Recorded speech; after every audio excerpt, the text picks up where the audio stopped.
दमोह जिले के फतेहपुर अजबधाम में बुधवार शाम करीब 5 बजे मुख्यमंत्री डॉक्टर मोहन यादव ने कई घोषणाएं की। जय जय सरकार के वार्षिक उत्सव में उन्होंने कहा कि मध्य प्रदेश सरकार युवाओं को रोजगार दिलाने के लिए अभियान चला रही है। मुख्यमंत्री ने मड़कोलेश्वर के पास सीतानगर डैम में नौकायन की सुविधा शुरू करने की घोषणा की। पशुपालन राज्य मंत्री लखन पटेल की मांग पर पथरिया में 51 करोड़ रुपए की लागत से 5 किलोमीटर का बाईपास बनाने की मंजूरी दी। डॉक्टर यादव ने प्रधानमंत्री नरेंद्र मोदी के नदी जोड़ो अभियान की सराहना की। उन्होंने कहा कि इससे क्षेत्र के लोगों की पानी की समस्या दूर होगी। मुख्यमंत्री ने लोगों को सलाह दी कि वे अपनी जमीन न बेचें और कर्ज लेकर शादी विवाह में फिजूल खर्ची न करें। सरकार की नई पहल के तहत अब दूध उत्पादकों को भी बोनस दिया जाएगा। पहले ये सुविधा केवल अनाज उत्पादकों को मिलती थी। मुख्यमंत्री ने कहा कि प्रदेश में बड़े पैमाने पर उद्योग स्थापित किए जाएंगे, इससे रोजगार के अवसर बढ़ेंगे और मध्य प्रदेश समृद्ध होगा। उन्होंने गोपालन को बढ़ावा देने की बात कही, हर घर में गाय पालने का सुझाव दिया। कार्यक्रम में मुख्यमंत्री का अजबधाम के महंत छोटे सरकार ने स्वागत किया। संतों के धाम का महत्व हो तो वाकई वो अद्भुत परमात्मा करे हमारी सरकार में ऐसे नेक काम रोज होते जाए, रोज आनंद आए।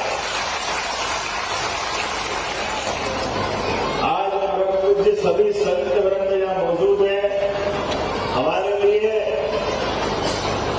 बाबा महाकाल के प्रांगण में सुबह शीश नवा करके आपने यशस्वी महामहिम राष्ट्रपति आई महामहिम का अभिनंदन किया। बागेश्वर धाम हमारे यहाँ 251 जोड़ों का सभी समाजों के और खास करके गरीब परिवार के, अनाथ परिवार के, जिनके परिवार में कोई नहीं है या दिव्यांग है, ऐसे भाई बहनों का विवाह का प्रसंग का बहुत अच्छा अवसर बागेश्वर धाम से लौटा हूं और वहां 251 हमारे परिवार अब नवयुगल दंपत्ति के माध्यम से घर में खुशियां लाते हुए हमारे उस धाम को जगमगाने का मैं 2 दिन पहले बुंदेलखंड में आया था और प्रधानमंत्री जी के माध्यम से बागेश्वर धाम में कैंसर हॉस्पिटल का शुभारंभ हुआ है।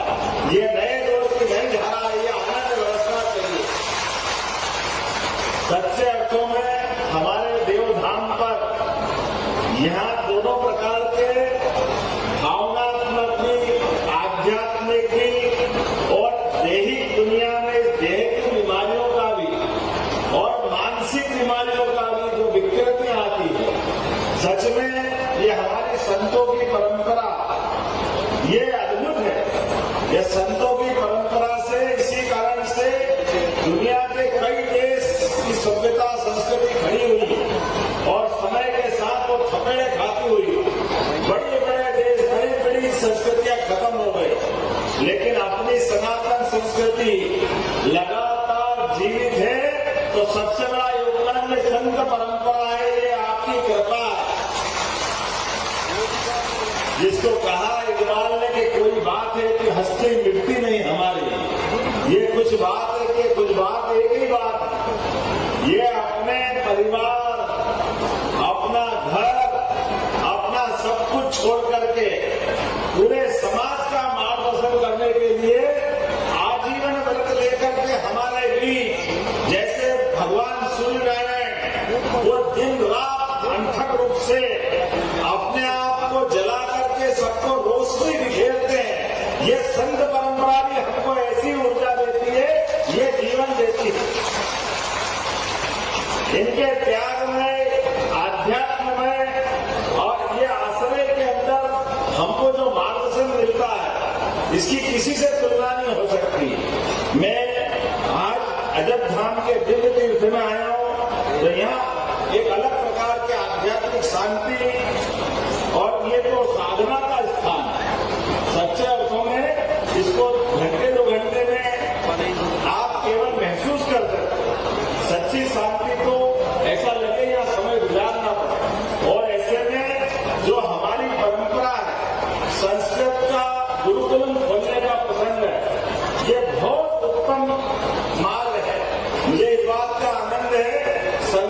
दुनिया की सभी भाषाओं की जननी है।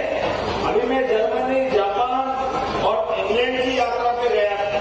अपने मध्य प्रदेश में युवाओं को रोजगार दिलाने के लिए, किसान, महिला, गरीब सबकी जिंदगी बदलने के लिए हमने अभियान चलाया हुआ है कि मध्य प्रदेश के अंदर हमारे एक एक युवा को उसके लायक काम दिलाना, ये हमारा संकल्प है। इस दिशा में आगे बढ़ना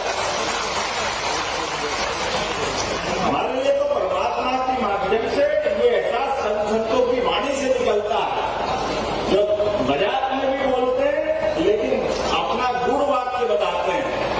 भूखे भजन न होए बपाला, समालो अपनी कंठी माला। हमारे तो देवी देवता भी आनंद के साथ पूजा पाठ करो, मिलाओ बुलाओ, जब तक भोग नहीं लगाओ भगवान को भी आनंद नहीं आता और अपने को भी मजा नहीं आता। ये जो हमारी परंपरा है इसका तो एहसास ही अलग है। और मजा तो तब आता है कि आप अपने किसी प्रकार के प्रसाद चढ़ाओ, लेकिन जब 56 भोग लगाओ तो पूरा आनंद में डूब जाता है कि क्या आनंद आता है। भगवान तो भाव के भूखे हैं, लेकिन भक्तों पे जो कृपा होती है उसका तो आनंद ही अलग है। उसका एहसास हम सबको होता।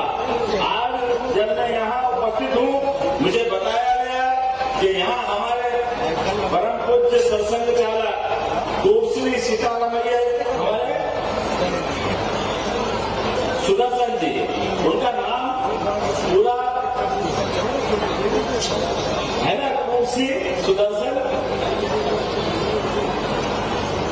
ऐसे ही नाम है ना।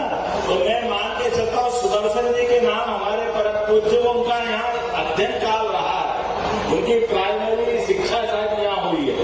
ऐसे में वो भी एक महत्व का स्थान है। तो यहाँ के हायर सेकेंडरी स्कूल का नाम परम पूज्य सुदर्शन जी के नाम पे करने की घोषणा करता हूँ। सुदर्शन जी मूलतः इंजीनियर थे।